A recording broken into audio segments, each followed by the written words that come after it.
Assalamu alaikum. Welcome to my YouTube channel. This is Muhammad Talha. I am launching a series of lecture for undergraduate nurses of Pakistan. I will cover all the topics according to the PNC guidelines. First of all, I am starting anatomy and physiology lectures. Today, we will discuss Unit 1. Objectives. First of all, we will discuss the definition of anatomy and physiology and then the relationship between them. उसके बाद level of organization means starting from the cell and then whole human body, anatomical positions, various plans जो कि हम anatomy study करते वक्त use कर रहे होते हैं, body cavities और कौन कौन से organ कौन कौन सी body cavities के अंदर पाए जाते हैं, abdominopelvic regions and quadrants. तो ये हमारा यूनिट 1 इन ऑब्जेक्टिव्स पर मुश्तमिल होगा। साइंस की वो शाख है जिसमें हम बॉडी के स्ट्रक्चर्स को स्टडी करते हैं कि कोई ऑर्गन किस तरीके से बना हुआ है, कौन कौन से सेल्स से बना हुआ है, और जबकि फिजियोलॉजी साइंस की वो शाख है जो कि बॉडी के स्ट्रक्चर्स के फंक्शन के बारे में बात करती है। अब ये जो दोनों एनाटॉमी एंड फिजियोलॉजी है, ये दोनों एक दूसरे से क्लोजली रिलेटेड है। किसी जगह का जैसे कोई स्ट्रक्चर है वो उसके फंक्शन को भी एक्सप्लेन कर रहा होता है, जैसे कि नेक्स्ट स्लाइड में आएगा। स्कल की बोन्स हैं, ये एक दूसरे से टाइटली कनेक्टेड होती हैं और ये एक ऐसी कैविटी क्रेनियल कैविटी फॉर्म करते हैं जिसमें हमारा ब्रेन प्रोटेक्टेड होता है। जबकि अगर फिंगर्स की उंगलियों की बात करें, इनकी जो बोन्स होती हैं ये एक दूसरे के साथ लूजली ज्वाइंट होती हैं ताकि हमारे जो फिंगर्स है वो वैरायटी ऑफ मोशंस या मूवमेंट्स कर सकें। इसी तरीके से अगर हम देखते हैं पल्मोनरी एल्वेलाई को, जो कि एयर सैक्स हैं जिसका काम होता है ऑक्सीजनेशन करना, एयर से ऑक्सीजन को खून में शामिल करना और खून से कार्बन डाइऑक्साइड को निकाल के एयर के अंदर शामिल करना, तो ये बहुत ज़्यादा फ्लेक्सिबल होते हैं। ऑफ ऑर्गेनाइजेशन की बात करते हैं, यानी कि बायोलॉजिकल हायरार्की। सबसे पहला जो लेवल है इट इज़ केमिकल लेवल, जैसे कि एटम्स जो कि हमारी बॉडी के अंदर पाए जाते हैं, carbon, hydrogen, oxygen, nitrogen, phosphorus. तो इससे मुख्तलिफ किस्म के बॉडी में केमिकल्स फॉर्म हुए होते हैं। इसके एग्जाम्पल देखेंगे आगे। जब ये केमिकल्स आपस में मिलते हैं तो मुख्तलिफ किताबों में दूसरा जो लेवल है वो ऑर्गेनल्स का लेवल है। जब मुख्तलिफ किस्म के ऑर्गेनल्स आपस में मिलते हैं तो सेल बनता है, सेल मिलते हैं तो टिश्यूज़ बनता है, टिश्यूज़ मिलते हैं तो ऑर्गन बनते हैं, और मुख्तलिफ किस्म के ऑर्गन्स मिलते हैं तो ऑर्गन सिस्टम बनता है, एंड लास्टली एक ऑर्गेनिज्म फॉर्म हो जाता है। अब यह है chemical level. It includes atoms. जैसा कि हम सबको पता है कि atoms are the smallest unit of matter. अब ये मुख्तलिफ किस्म के रिएक्शंस में हिस्सा लेते हैं, और जब ये एटम्स आपस में मिलते हैं, दो या दो से ज़्यादा एटम्स आपस में मिलते हैं तो मॉलिक्यूल बनता है। हमारी बॉडी में इसकी बहुत सारी मिसालें मौजूद हैं, जैसे कि कार्बन हमारी बॉडी में कसीर मिकदार में मौजूद है, हाइड्रोजन मौजूद है, ऑक्सीजन मौजूद है, नाइट्रोजन, फॉस्फोरस, कैल्शियम, सल्फर। ये सारे के सारे जो एटम्स हैं ये हमारी लाइफ को मेंटेन करने के लिए बहुत ज़्यादा ज़रूरी है। अगर हम एग्जाम्पल की बात करें तो डीएनए एक बेस्ट एग्जाम्पल है जिसमें हमें मुख्तलिफ किस्म के एटम्स नज़र आ जाते हैं। और अगर ग्लूकोज की बात करें तो इसमें मेनली कार्बन और हाइड्रोजन, ये दो एटम्स हमें देखने को मिलते हैं। स्टेज सेलुलर लेवल है, यानी कि मॉलिक्यूल्स आपस में मिलते हैं तो सेल्स बनाते हैं। लेकिन जब आप मुख्तलिफ किताबों का मुताला करेंगे, स्टडी करेंगे, तो उसमें आपको एक और लेवल नज़र आएगा जिससे कि मॉलिक्यूल्स आपस में मिलते हैं तो डिफरेंट सेलुलर ऑर्गेनल्स बनाते हैं। Cellular organelles like mitochondria, Golgi bodies, endoplasmic reticulum, nucleus and so on. So cell जो है ये structural, basic structural and functional unit है जो कि मुख्तलिफ किस्म के केमिकल्स से बना हुआ होता है। और cells are the smallest living units in the body of human. अब ये जो सेल है ये हमारी बॉडी में सबसे छोटा लिविंग यूनिट है। इससे नीचे हमारी बॉडी में कोई लिविंग यूनिट पाया नहीं जाता।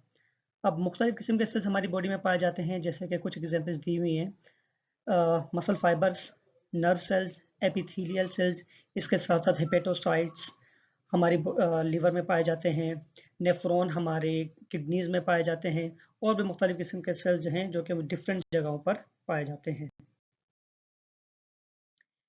इसके बाद जो थर्ड लेवल है it is tissue level. Tissues are group of cells and the material surrounding them that work together to perform a particular function. अब मुख्तलिफ जब सेम सेल्स आपस में मिलते हैं तो टिश्यू लेवल टिश्यूज बनाते हैं। हमारी बॉडी में 4 किस्म के बेसिक टिश्यूज़ पाए जाते हैं, epithelial tissues, connective tissues, muscular tissues and nervous tissues. Epithelial tissues यानी कि जिससे हमारी मेनली स्किन्स बनी होती है, अंडरलाइन जो होलो ऑर्गन्स इसको कवर किया होता है। कनेक्टिव टिश्यू जैसे कि नाम से नज़र आ रहा है कि जो कि दो ऑर्गन्स को कनेक्ट कर रहे होते हैं या सपोर्ट कर रहे होते हैं, प्रोटेक्ट कर रहे होते हैं। मस्कुलर टिश्यू जिससे हमारे मसल्स बनते हैं। नर्वस टिश्यू जो कि हमारे नर्वस सिस्टम का पार्ट है। Epithelial tissue covers body surfaces, lines hollow organs and cavities and form glands। अब ये क्या करता है हमारी बॉडी की सरफेसेस को, जैसे कि स्किन है इसको कवर किया हुआ है एपिथेलियल टिश्यूज ने। लाइंस होलो कैविटीज होलो ऑर्गन्स, लाइंस का मतलब होता है कि इंटरनली कवर करना। And cavities and forms glands, जो एपिथेलियल टिश्यू है ये ग्लैंड्स भी बनाता है। जैसे कि ग्लैंड्स का एग्जांपल ले तो हमारी बॉडी में एंडोक्राइन ग्लैंड्स पाए जाते हैं। तो मुख्तलिफ किस्म के एंडोक्राइन ग्लैंड्स जो है वो एपिथेलियल टिश्यूज ने फॉर्म किए हुए होते हैं। अब बात करें कनेक्टिव टिश्यू जो कि कनेक्ट कर रहा है, यानी कि दो या दो से ज़्यादा ऑर्गन्स को आपस में कनेक्ट कर रहा है। इसकी मुख्तलिफ किस्म की एग्जांपल्स आपको मिल जाएंगी। जैसे कि अगर लीवर की एग्जांपल लें तो कनेक्टिव टिश्यू ने इसको कवर, जिसकी लोब्स को आपस में कनेक्ट किया हुआ होता है। अगर इसकी बात करते हैं बोन्स की, तो जो लास्ट में कार्टिलेज पाई जाती हैं वो भी हमारी दो बोन्स को आपस में कनेक्ट करने में अहम किरदार अदा कर रही होती हैं। Muscular tissue contracts to make body parts move in the process and in the process generate heat। अब मस्कुलर टिश्यू का काम क्या होता है, ये कॉन्ट्रैक्ट करता है ताकि बॉडी को मूव करे। और जब कॉन्ट्रैक्शन के लिए एनर्जी की ज़रूरत होती है, एनर्जी के लिए मेटाबॉलिज्म का जो रेट है वो हमारे मसल्स में हाई होता है, जिसकी वजह से हीट भी प्रोड्यूस हो रही होती है। अगर आपको याद होगा सेकेंड ईयर की बायोलॉजी में आपने पढ़ा है थर्मो रेगुलेशन। जब भी कभी सर्दी लगती है, सर्दी लगने लगती है तो आपका जो ऑटोनॉमिक नर्वस सिस्टम है वो इनवॉलेंटरीली आपके मसल्स को सिग्नल भेजता है, जिसके नतीजे में आपके जो मसल्स हैं वो मूवमेंट स्टार्ट कर देते हैं, जिसको हम शिवरिंग कहते हैं। इसके नतीजे में हीट जनरेट होती है ताकि हमारी बॉडी को जो सर्दी लग रही है वो थोड़ी कम हो सके। नर्वस टिश्यूज़ ये स्पेशलाइज्ड टिश्यूज़ होते हैं जिनका काम होता है बॉडी के मुख्तलिफ ऑर्गन से सिग्नल्स को ब्रेन तक पहुंचाना और ब्रेन का जवाब दोबारा फैक्टर्स तक लेकर आना। चौथा जो लेवल है हमारा वो ऑर्गन लेवल है। At the organ level different types of tissues are joint together. अब हमने पहले पढ़ा सेल है तो जब सिमिलर सेल्स मिलते हैं तो टिश्यू बनता है। जब डिफरेंट टिश्यूज मिलते हैं तो जाके एक ऑर्गन बनता है। Organs are structured that are composed of two or more different types of tissues. Organ में दो या दो से ज़्यादा मुख्तलिफ अकसाम के टिश्यूज का होना ज़रूरी है, लेकिन ये सब मिलकर एक स्पेसिफिक फंक्शन ही अंजाम दे रहे होंगे। जैसा कि अगर हम स्टमक की बात करें, स्टमक में मुख्तलिफ किस्म के जो टिश्यूज़ है वो पाए जाते हैं, लेकिन सबका जो कलेक्टिवली काम है वो ये है कि जो फूड है उसको डाइजेस्ट करने में मदद करना। अगर स्किन की बात करें, स्किन का सबसे मेन काम है protection. Bones, heart, liver, lungs ये सारी एग्जाम्पल्स हैं हमारे ऑर्गन्स की। Several tissues make up the stomach. The stomach's outer covering is a layer of epithelial tissue and connective tissue that reduces friction when the stomach moves and rubs against the organs। अब ये stomach की outer layer की बारे में बात हो रही है जो कि एपिथेलियल टिश्यू और कनेक्टिव टिश्यू दोनों से मिलकर बना हुआ होता है। इसका काम क्या होता है, फ्रिक्शन को रिड्यूस करना। इसके नीचे तीन लेयर्स होती हैं जो कि मस्कुलर टिश्यू की बनी होती है, मेनली स्मूथ मसल्स की बनी हुई होती हैं। Which contracts to churn and mix food. अब इसका काम क्या होता है कि ये जो फूड है उसको मिक्स करना और पुश करना दूसरे ऑर्गन्स में। और इस स्टमक के बाद आपको पता है अगला ऑर्गन स्मॉल इंटेस्टाइन होता है। सबसे अंदर की जो लेयर होती है वो एपिथेलियल टिश्यू लेयर होती है that produces fluid and chemical responsible for digestion in the stomach. इसका काम क्या होता है, मुख्तलिफ किस्म के डाइजेस्टिव जूसेस को प्रोड्यूस करना। अब यहाँ पर तीन लेयर्स की बात हो रही है, तो तीन मुख्तलिफ अकसाम के टिश्यूज़ हैं। सबसे बाहर वाले जो टिश्यूज़ हैं उनका काम है फ्रिक्शन को रिड्यूस करना। जो बीच वाली जो मस्कुलर लेयर है इसका काम है फूड को मिक्स करना। जबकि जो इनर मोस्ट लाइनिंग है उसका काम है डाइजेस्टिव सिक्रीशंस को प्रोड्यूस करना। Fifth stage of cellular organization is system, organ system। A system is consist of related organs with a common function। एक सिस्टम मुख्तलिफ किस्म के ऑर्गन्स से मिलकर बना होता है लेकिन सबका कोई एक ही कॉमन काम होता है। For example digestive system. Digestive system का काम है फूड को ब्रेक डाउन करना और एब्जॉर्ब करना। अब इसमें मुख्तलिफ किस्म के ऑर्गन्स पाए जाते हैं जैसे कि mouth, salivary glands, pharynx, oesophagus, stomach, small intestine, large intestine and accessory organs like liver, gall bladder and pancreas. अब कभी कभार ऐसा होता है कि एक ऑर्गन एक से ज़्यादा सिस्टम का पार्ट होता है जैसा कि पेंक्रियाज। पेंक्रियाज जो है डाइजेस्टिव सिस्टम का पार्ट होने के साथ साथ हार्मोन प्रोड्यूसिंग एंडोक्राइन सिस्टम का भी पार्ट है।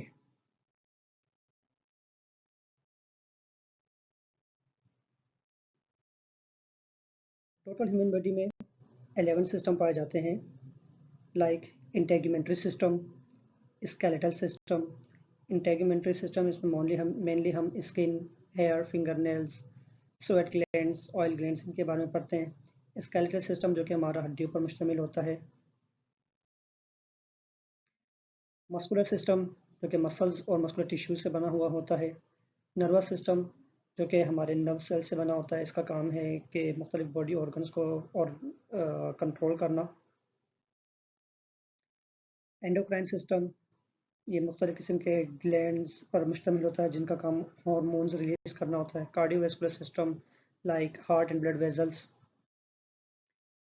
Lymphatic system, respiratory system, digestive and urinary system, lastly reproductive system. तो ये कुल टोटल 11 सिस्टम होते हैं जिनसे ह्यूमन बॉडी बनी हुई होती है। Last stage is organism level और ऑर्गेनिज्मल लेवल। मुख्तलिफ किस्म के बॉडी सिस्टम मिलकर एक ऑर्गेनिज्म को तश्कील देते हैं।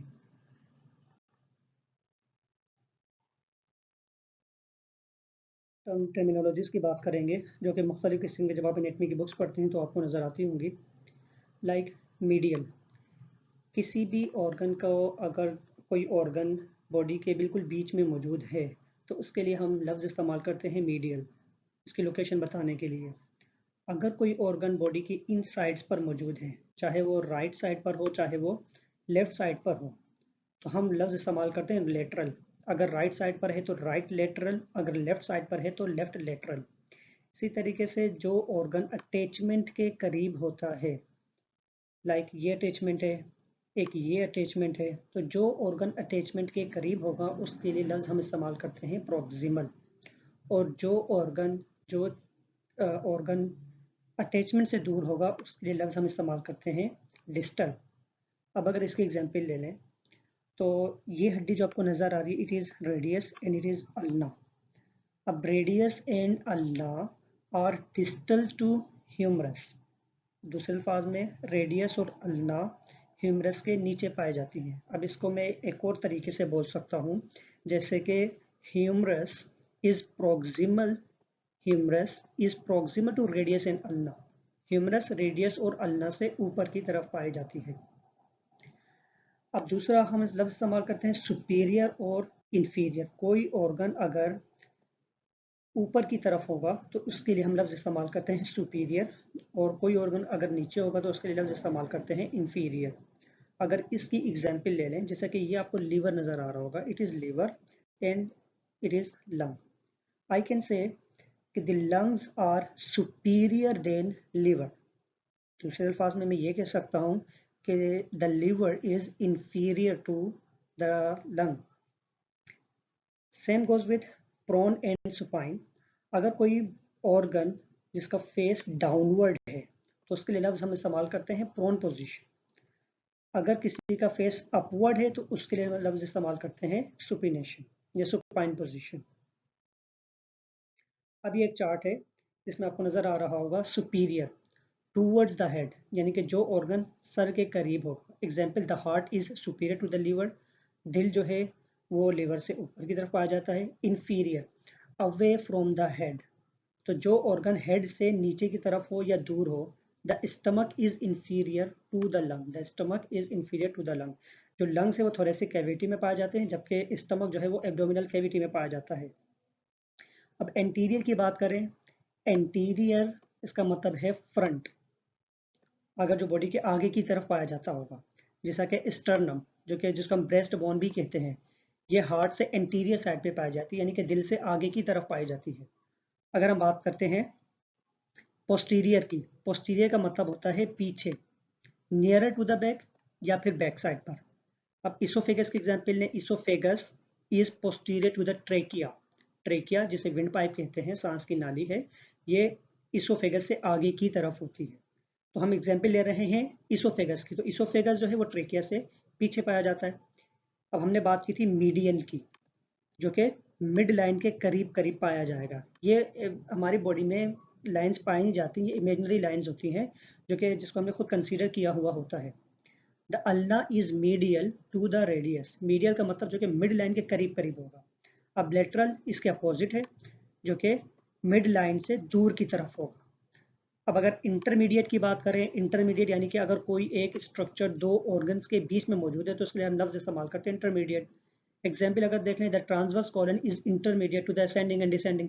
पहले असेंडिंग कॉलन होता है, फिर डिसेंडिंग कॉलन होता है, बीच में हमारे पास ट्रांसवर्स कॉलन मौजूद होता है। इप्सिलेटरल, इप्सिलेटरल जो है on the same side of the body as another structure, यानी कि अगर दो ऑर्गन एक ही साइड पर मौजूद है तो हम इसके लिए लफ्ज इस्तेमाल करते हैं इप्सिलेटरल। जैसा कि gall bladder and ascending colon दोनों इप्सिलेटरल हैं। फिर अगर हम बात करें कॉन्ट्रालेटरल, अब जैसे कि इप्सिलेटरल सेम साइड पर है तो कॉन्ट्रालेटरल अपोजिट साइड पर होगा। असेंडिंग एंड डिसेंडिंग कॉलम दोनों मौजूद इंटीरियर साइड पर होती हैं लेकिन एक दूसरे के अगेंस्ट हैं। अब प्रॉक्सिमल एंड डिस्टल, जैसा कि हमने लास्ट में बात की थी, ये भी near to the attachment proximal है, नियर टू द अटैचमेंट, और जबकि जो डिस्टल है वो अवे फ्रॉम द अटैचमेंट है। अब सुपरफिशियल और डीप, जैसा कि नाम से आपको अंदाजा हो रहा होगा, सुपरफिशियल इज समथिंग देखिए जो कि हमारी बॉडी की सरफेस पर या सरफेस के करीब करीब पाया जा रहा है तो उसके लिए हम लफ्ज इस्तेमाल करते हैं सुपरफिशियल। डीप जो कि इससे अवे होगा। अब हमारी बॉडी में मुख्तलिफ किस्म के प्लेन्स और सेक्शंस में हमने बॉडी को डिवाइड किया होता है। जैसे कि अगर एग्जांपल लें सजाइटल प्लेन की, it is sagittal plane. Sagittal plane is a longitudinal plane. Longitudinal यानी कि जो कि बिल्कुल सीधा y एक्सिस में होगा, दैट डिवाइड्स द बॉडी और an organ into right and left. एक ऐसा प्लेन है जो कि बॉडी को दो हिस्सों में डिवाइड करता है, राइट एंड लेफ्ट हिस्से में। इसकी डायग्राम आगे आएगी तो इंशाल्लाह उससे अच्छा समझ आ जाएगा, अभी जस्ट नाम देख लीजिए। दूसरा हमारे पास प्लेन है मीडियन और मिड सजाइटल प्लेन। मीडियन और mid sagittal plane. A plane passes through the midline of the body or an organ and divides it into equal right and left sides. जबकि sagittal plane भी body को right और left side में divide कर रहा है और median plane भी राइट और लेफ्ट साइड में डिवाइड कर रहा है। फर्क सिर्फ इतना है कि जो मीडियन प्लेन है वो equal right and left side में बॉडी को डिवाइड करेगा। अब तीसरी हमारे पास प्लेन आता है the mid line is an imaginary longitudinal line that divides the body into equal right and left sides. It is very similar to the median plane. Paramedian plane or parasagittal plane, if the sagittal plane does not passes through the midline but instead divides the body or an organ into unequal right and left side. अगर आपका जो plane है वो बिल्कुल mid line से दो organ को cut नहीं कर रहा लेकिन फिर भी दो ऑर्गन्स को राइट और लेफ्ट साइड पर डिवाइड कर रहा है तो ऐसे प्लेन को हम पैरामीडियन या पैरासैजिटल प्लेन कह रहे होते हैं। कोरोनल या फिर फ्रंटल प्लेन। कोरोनल जैसे कि आपको नाम से समझ आ रहा होगा, कोरोनल का मतलब यानी कि ताज, क्रोन, जैसे पहले ज़माने में किंग्स वगैरह पहना करते थे। तो ये बिल्कुल इसी तरीके से बॉडी को एंटीरियर और पोस्टीरियर इन दो प्लेन्स में, दो पोर्शन में डिवाइड करता है। जो ट्रांसवर्स प्लेन है, ट्रांसवर्स प्लेन को आप एक्स एक्सिस, जैसा कि आपने इंटरमीडिएट में पढ़ा होगा, एक्स एक्सिस, वाई एक्सिस और जेड एक्सिस, तो वो प्लेन जो कि बॉडी को दो हिस्सों में डिवाइड करे, सुपीरियर और इंफीरियरली, यानी कि बीच से अगर इंसान को काट दिया जाए तो ये सुपीरियर और इंफीरियर दो पोर्शंस इंसान के बनेंगे। तो ये प्लेन जो कि बॉडी को दो हिस्सों में हॉरिजॉन्टली या क्रॉस सेक्शनल या ट्रांसवर्सली काट रहा होता है, इसको हम ट्रांसवर्स प्लेन कह रहे होते हैं। अब oblique plane. Oblique plane passes through the body or an organ at an oblique angle. Oblique का मतलब होता है कोई भी किसी भी एंगल से बॉडी को दो हिस्सों में कट ऑफ कर दिया जाए, लेकिन वो एंगल 90 ऐसे 90 नहीं होना चाहिए, 90 से कम होना चाहिए। अभी आप डायग्राम में देख सकते हैं कि सबसे पहले है पैरामीडियन प्लेन जिसने बॉडी को two equal right and left side में डिवाइड किया हुआ है। इट इज कोरोनल प्लेन जिसने बॉडी को एंटीरियर और पोस्टीरियर साइड में डिवाइड किया हुआ है।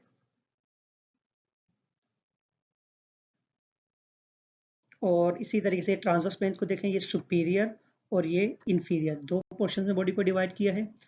मीडियन प्लेन अगेन यहाँ देख लीजिए कि दो हिस्से में राइट एंड लेफ्ट साइड में डिवाइड किया है। कोरोनल प्लेन जिसने एंटीरियर और पोस्टीरियर दो हिस्सों में डिवाइड किया हुआ है, और जबकि ट्रांसवर्स प्लेन ने सुपीरियर और इंफीरियर दो हिस्सों में डिवाइड किया है।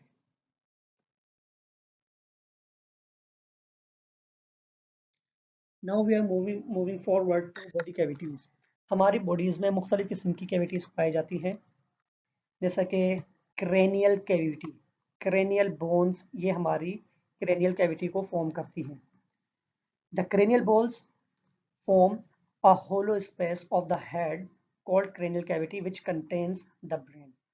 Cranial bones सर खोपड़ी की हड्डियों को कहते हैं, जो कि नंबर में 8 होती हैं, और ये क्रेनियल कैविटी फॉर्म करती हैं जिसमें हमारा दिमाग महफूज किया जाता है। इसी के साथ अगर देखें, जो वर्टिब्रल बोन्स होती हैं, वर्टिब्रल कॉलम है या बैक बोन है, रीढ़ की हड्डी है, ये वर्टिब्रल स्पाइनल कैनल इसको फॉर्म करती है, जिसके अंदर हमारी स्पाइनल कॉर्ड प्रोटेक्टेड है। अब थोरेसिक कैविटी, जिसको हम चेस्ट कैविटी भी कहते हैं, ये हमारी स्टर्नम, रिब्स और बैकबोन ये तीनों मिलकर फॉर्म कर रही होती हैं। रिब्स, इसके साथ साथ जो चेस्ट के मसल्स होते हैं रिब्स के दरमियान, वो भी इसमें इन्वॉल्व होते हैं इस कैविटी को बनाने में। इस कैविटी के अंदर हमारा लंग्स, हमारा दिल ये महफूज है। Now we are moving forward. Pericardial cavity lies in thoracic cavity. अब ये थोरेसिक कैविटी, इसमें खुद मुख्तलिफ किस्म की कैविटीज पाई जाती हैं, जिसमें नंबर 1 पेरिकार्डियल कैविटी। आपको जैसे कि नाम से अंदाजा हो रहा होगा, कार्डियल, कार्डियल का मतलब होता है दिल। Lies in thoracic cavity a fluid filled space that surrounds the heart. अब ये एक ऐसा स्पेस है जिसके अंदर फ्लूइड मौजूद होता है, जिसने हार्ट को कवर किया हुआ होता है। इसके साथ हमारे पास two fluid filled spaces called pleural cavities. Pleura का मतलब होता है लंग्स, तो प्ल्यूरल कैविटीज ऐसी कैविटीज जिसमें हमारा लंग प्रोटेक्टेड है। अब एक और यहाँ पर कैविटी जिसका मीडिएस्टिनम कहते हैं, ये lungs, it is between the lungs standing from the sternum to the vertebral column. अब ये क्या है, ये स्टर्नम से लेकर वर्टिब्रल कॉलम तक फैली हुई होती है, और ये स्टार्ट होती है फर्स्ट रिब्स से लेकर डायफ्राम तक। तो ये एक होलो कैविटी बनाती है जिसके अंदर हमारा हार्ट, इसोफेगस, ट्रेकिया, थाइमस और सेवरल लार्ज ब्लड वेजल्स, जो बॉडी की लार्ज ब्लड वेजल्स हैं, वो इस कैविटी के अंदर पाई जाती हैं। अगर हमको सिंपल कहें मीडिएस्टिनम क्या है, अगर सिंपल अल्फाज में जवाब दें तो मीडिएस्टिनम वो सारा का सारा स्पेस जो कि लंग्स के बाद हमारे चेस्ट में बचता है, इट इज मीडिएस्टिनम। अब एब्डोमिनल कैविटी, एब्डोमिनल या जो लफ्ज निकला है ये एब्डोमेन से रिलेटेड है। एब्डोमेन का मतलब पेट, तो एब्डोमिनल कैविटी पेट की खाली जगह, कंटेन्स द स्टमक, इसमें स्टमक मौजूद होता है, स्प्लीन मौजूद है, liver, gall bladder, small intestine and most of the large intestine. दूसरी कैविटी जो कि हमारे बिल्कुल एब्डोमेन के साथ ही मौजूद होती है, it is called as the pelvic cavity. The pelvic cavity contains urinary bladder, portion of the large intestine and most of the organs of the genital system. Organs inside the thoracic and abdominopelvic cavities are known as viscera. अब वो organs जो कि हमारे abdominal cavity में और thoracic cavity में, abdominopelvic यानी कि abdominal cavity, pelvic cavity और thoracic cavity, इन तीनों cavities में जो organs पाए जाते हैं इनको viscera कहा जाता है।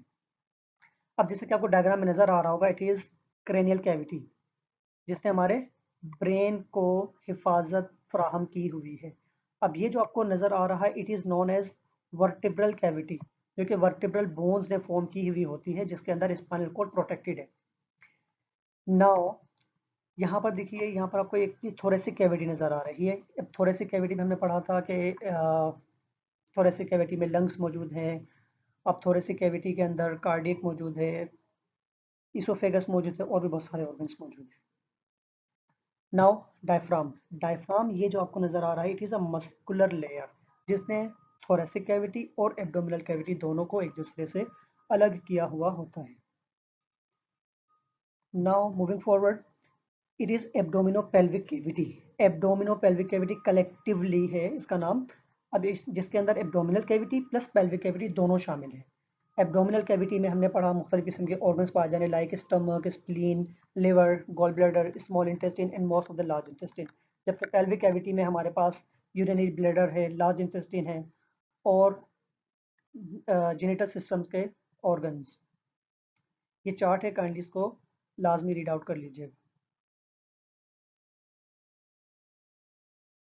सो सी हियर ये जो कैविटी आपको नजर आ रही है, इस कैविटी के अंदर हमारा दिल प्रेजेंट होता है, तो इसको हम पेरिकार्डियम कह रहे होते हैं। और ये पूरी कैविटी जो कि आपको यहाँ से डॉटेड लाइन में नजर आ रही है, इट इज नॉन एज मीडिएस्टिनम, जो कि फर्स्ट रिब से स्टार्ट होके डायफ्राम तक जा रही होती है और स्टर्नम से लेकर पीछे वर्टिब्रल कॉलम तक ये फैली हुई होती है।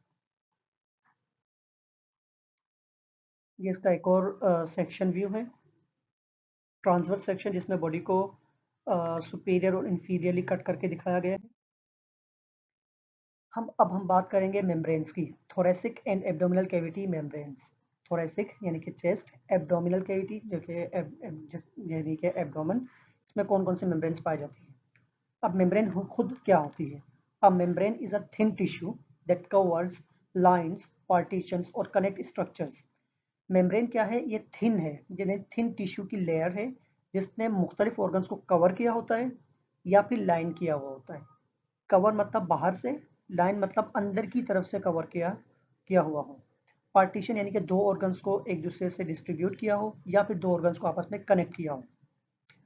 One example is a slippery, double-layered membrane associated with the body cavities that does not open directly to the exterior, called a serous membrane. अब इसकी एक जबरदस्त एग्जाम्पल है सीरस मेम्ब्रेन, जो कि डायरेक्टली बॉडी के बाहर की तरफ से, अब इसको नहीं देख सकते, बॉडी के अंदर पाई जाती है। It covers a viscera. अभी हमने बात की थी विजरा उन ऑर्गन्स को कहते हैं जो कि हमारी थोरेसिक कैविटी और एब्डोमिनल पेल्विक कैविटी के अंदर पाए जाते हैं। तो तमाम के तमाम ऑर्गन्स को इसने कवर किया हुआ होता है जो कि थोरेसिक और एब्डोमिनल कैविटीज के अंदर पाए जाते हैं। And lines the walls of the thorax and abdomen.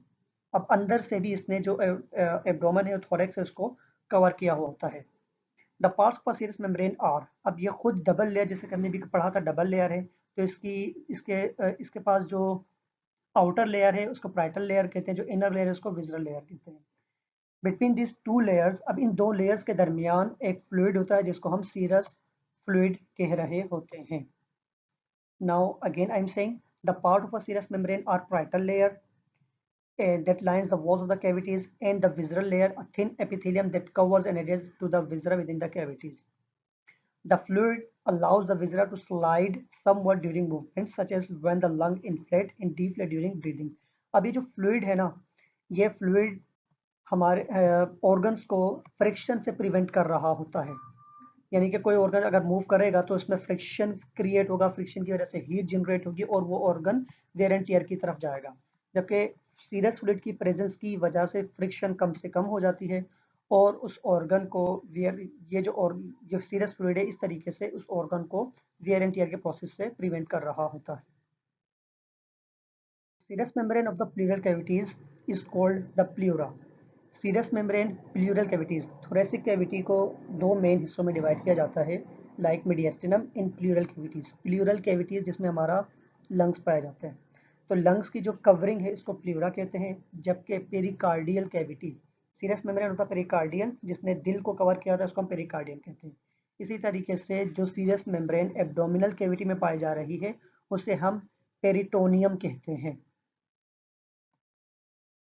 The kidneys, suprarenal glands, pancreas, duodenum of the small intestine, ascending and descending colons of the large intestine, and the portion of the abdominal aorta and inferior vena cava are retroperitoneal.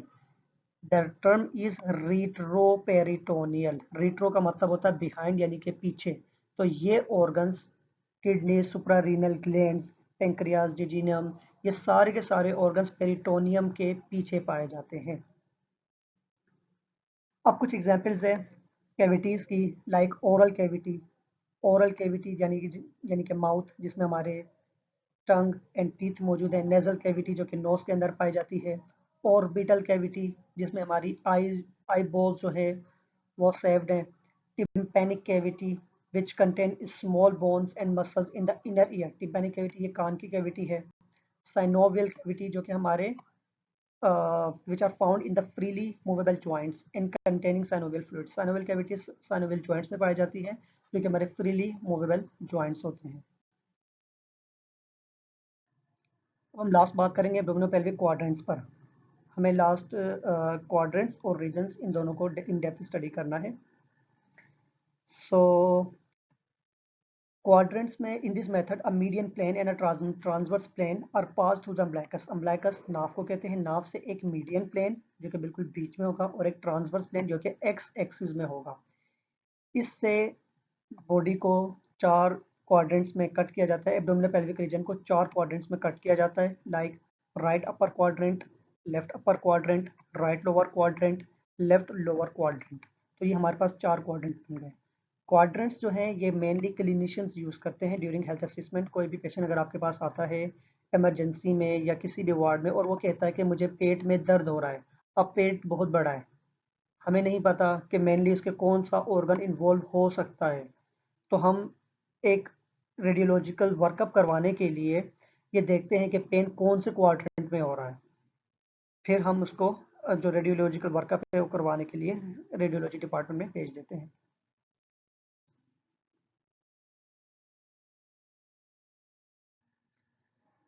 Umbilicus से भी मैं last slide में पढ़ा कि umbilicus से 2 imaginary lines draw की जाती हैं, एक ट्रांसवर्स होती है और एक मीडियन होती है. ये जो आपको लाइन नज़र आ रही है it is median line and it is transverse line. अब इन 2 लाइंस की वजह से एब्डोमिनोपेल्विक कैविटी जो है 4 हिस्सों में डिवाइड हो चुकी है. It is right upper quadrant, right left upper quadrant, right lower quadrant and left lower quadrant. अब हर क्वाड्रेंट के अंदर मुख्तलिफ किस्म के ऑर्गन्स पाए जा रहे हैं. अब अगर इसके एग्जाम्पल लें, जैसे कि आपको नज़र आ रहा है इट इज़ लीवर. लीवर का एक बड़ा हिस्सा जो है राइट अपर क्वाड्रेंट में नज़र आ रहा है, लेकिन इसका छोटा सा पोर्शन जो है वो लेफ्ट अपर क्वाड्रेंट में भी नज़र आ रहा है. Same goes with stomach. ये जो आपको नज़र आ रहा है इट इज़ स्टमक. स्टमक का जो मेजर पोर्शन है वो लेफ्ट अपर क्वाड्रेंट में नज़र आ रहा है, जबकि माइनर पोर्शन आपको राइट अपर क्वाड्रेंट में नज़र आ रहा है. इंटेस्टिन्स तकरीबन सारे के सारे क्वाड्रेंट्स में पाई जाती हैं, लार्ज इंटेस्टिन भी और स्मॉल इंटेस्टिन भी. You can see it is the ascending colon जो कि लेफ्ट राइट लोअर क्वाड्रेंट में भी है, राइट अपर क्वाड्रेंट में भी है, लेफ्ट अपर क्वाड्रेंट में भी है और लेफ्ट लोअर क्वाड्रेंट में भी है. और ये जो आपको नज़र आई इट इज़ स्मॉल इंटेस्टिन जो कि पूरे के पूरे चारों के चारों क्वाड्रेंट्स में पाई जा रही है. इसको याद करने का सबसे आसान तरीका ये है कि आप डायग्राम्स के ज़रिए याद करने की कोशिश करें, जिसमें अम्बलाइकस से आपको 2 इमेजिनरी लाइंस नज़र आ रही होंगी. It is medial line and it is the transverse line. अब इन 2 लाइंस ने एब्डोमिनोपेल्विक कैविटी को 4 हिस्सों में डिवाइड किया है. फर्स्ट ऑफ ऑल हम बात कर रहे हैं राइट अपर क्वाड्रेंट की. तो राइट अपर क्वाड्रेंट में आपको लीवर, जैसे कि डायग्राम में नज़र आ रहा होगा कि मेजर पोर्शन जो है लीवर का वो राइट अपर क्वाड्रेंट में पाया जा रहा है, जबकि माइनर पोर्शन जो है वो लेफ्ट अपर क्वाड्रेंट में भी पाया जा रहा है. राइट किडनी बिल्कुल राइट अपर क्वाड्रेंट में पाई जा रही है, लेफ्ट किडनी यहाँ पर पाई जाएगी. पेंक्रियाज का small portion right upper quadrant में है, जबकि पेंक्रियाज का जो बड़ा पोर्शन है वो लेफ्ट अपर क्वाड्रेंट में पाया जा रहा है. किडनीज हमारे पास दोनों तरफ पाई जा रही है, राइट अपर क्वाड्रेंट में राइट किडनी, जबकि लेफ्ट अपर क्वाड्रेंट में लेफ्ट किडनी. लीवर का small portion left upper quadrant में पाया जा रहा है. स्प्लीन जो है वो हमारे पास लेफ्ट अपर क्वाड्रेंट में पाई जा रही है. स्टमक का मेजर पोर्शन जो है वो लेफ्ट अपर क्वाड्रेंट में पाया जाता है. कॉलोन्स जो है वो तकरीबन पूरे के पूरे, जैसे कि मैंने पिछली साइड में कहा था कि चारों के चारों कॉर्नर्स में पाया जाता है. नाउ राइट यूरिटर वो नाली है जो कि हमारी किडनी से यूरिन को लेकर यूरिनी ब्लैडर तक जा रही होती है. अपेंडिक्स राइट लोअर क्वाड्रेंट में समथिंग इस जगह ये जो आपको ऑर्गन नज़र आ रहा है it is appendix, right lower quadrant में पाया जा रहा है. Right ovary right fallopian tube जो है वो राइट लोअर क्वाड्रेंट में पाई जाती है. अगर लेफ्ट लोअर क्वाड्रेंट की बात करें तो इसमें भी कोलोन है, स्मॉल इंटेस्टिन है, left ureter, left ovary, left fallopian tube. तो ये सारे स्ट्रक्चर्स इन जगहों पर लोकेटेड होते हैं. एब्डोमिनोपेल्विक रीजन्स पर बात करेंगे. जिस तरीके से हमने एब्डोमिनल क्वाड्रेंट्स की बात की थी, 4 हमारे पास बन रहे थे 2 लाइन के लगाने से। अब यहाँ पर हम सुपीरियर 2 हॉरिजॉन्टल और 2 वर्टिकल 2-2 लाइंस लगाएंगे।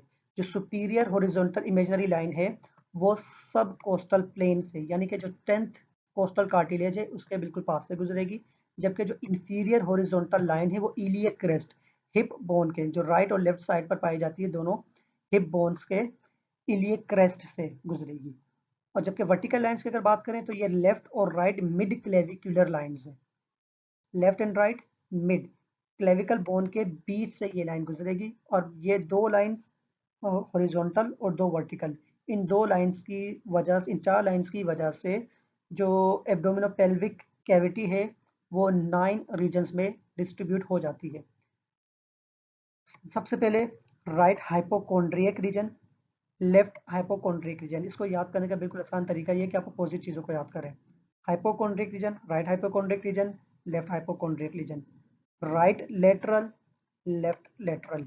राइट इंग्वाइनल और इलियक, लेफ्ट इंग्वाइनल और इलियक। जो सबसे बीच में है अम्बलाइकस या अम्बलाइकल रीजन। अब अम्बलाइकल रीजन के ऊपर एपिगैस्ट्रिक और अम्बलाइकल रीजन के नीचे हाइपोगैस्ट्रिक। एपी का मतलब ऊपर, हाइपो का मतलब नीचे। तो इस तरीके से आप इन 9 रीजन्स को आप बआसानी याद कर सकते हैं।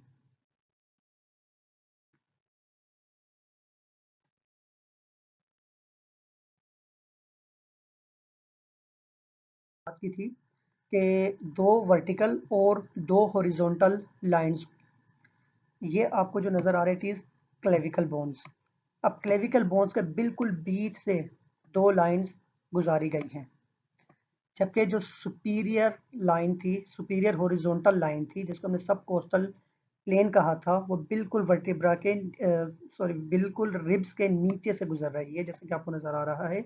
और दूसरी ट्रांस ट्यूबरकुलर प्लेन, जो कि हिप बोन, ये आपको नजर आ रही है, इट इज हिप बोन। ये जो रीजन है इसको इलियक क्रेस्ट कहते हैं। तो दोनों राइट एंड लेफ्ट साइड पर ये प्लेन गुजर रहा होगा। अब काउंट करें, right hypochondriac region, left hypochondriac region, right lateral, left lateral, right inguinal, left inguinal. अब बीच में सबके अम्बलाइकल रीजन है। अम्बलाइकल रीजन के ऊपर एपिगैस्ट्रिक रीजन और अम्बलाइकल रीजन के नीचे हाइपोगैस्ट्रिक रीजन। अब मुख्तलिफ किस्म के ऑर्गन्स जो कि इन रीजन्स में पाए जाते हैं, जैसे कि राइट हाइपोकोन्ड्रिक रीजन में अगर देखा जाए तो liver, gall bladder, right kidney and small intestine. Intestine सारे के सारे के रीजन्स में पाई जाती है। अब लीवर जो है ये आपके राइट हाइपोकोन्ड्रिक रीजन में भी है और एपिगैस्ट्रिक रीजन में भी है। स्टमक आपके एपिगैस्ट्रिक रीजन में भी है और स्टमक आपके लेफ्ट हाइपोकोन्ड्रिक रीजन में भी है। Duodenum, adrenal glands, pancreas and spleen, ये हमारे पास एपिगैस्ट्रिक रीजन में पाया जा रहा है। अब अगर देखें राइट लंबर रीजन, पीछे हमने इसका लेफ्टरल नाम पढ़ा था, right lateral and left lateral. तो ये दोनों नाम इस रीजन के हो सकते हैं। इसमें मेनली आपके पास गॉल ब्लैडर, स्मॉल अमाउंट में लीवर और राइट कोलोन। राइट कोलोन की जगह अगर हम इसको नाम दें असेंडिंग कोलोन तो ये ज़्यादा बेहतर होगा। अम्बलाइकल रीजन, इसमें अम्बलाइकस है, part of the small intestine and duodenum mainly. Left lumbar में की अगर बात करें तो इसमें डिसेंडिंग कोलोन और लेफ्ट किडनी पाया जा रहा है। राइट इलियक रीजन की अगर बात करें तो इसमें अपेंडिक्स और सीकम, ये 2 हमारे पास मेन पाए जाते हैं। हाइपोगैस्ट्रिक रीजन में यूरिनरी ब्लैडर, सिग्मॉइड कोलोन, जो कि आपको यहाँ पे नजर आ रहा होगा, it is sigmoid colon, female reproductive organs ये पाए जाते हैं। लेफ्ट इलियक रीजन में डिसेंडिंग कोलोन, जो कि छोटा सा पार्ट इसका नजर आ रहा है, सिग्मॉइड कोलोन का पार्ट यहाँ पर पाया जाता है। ये रेफरेंसेस हैं, 16th edition Tortora anatomy and physiology, यहाँ से मैंने ये लेक्चर तैयार किया है। अगर आपको कोई क्वेश्चन हो तो don't feel any hesitation to ask. मिलते हैं अगली वीडियो में। अल्लाह हाफिज़।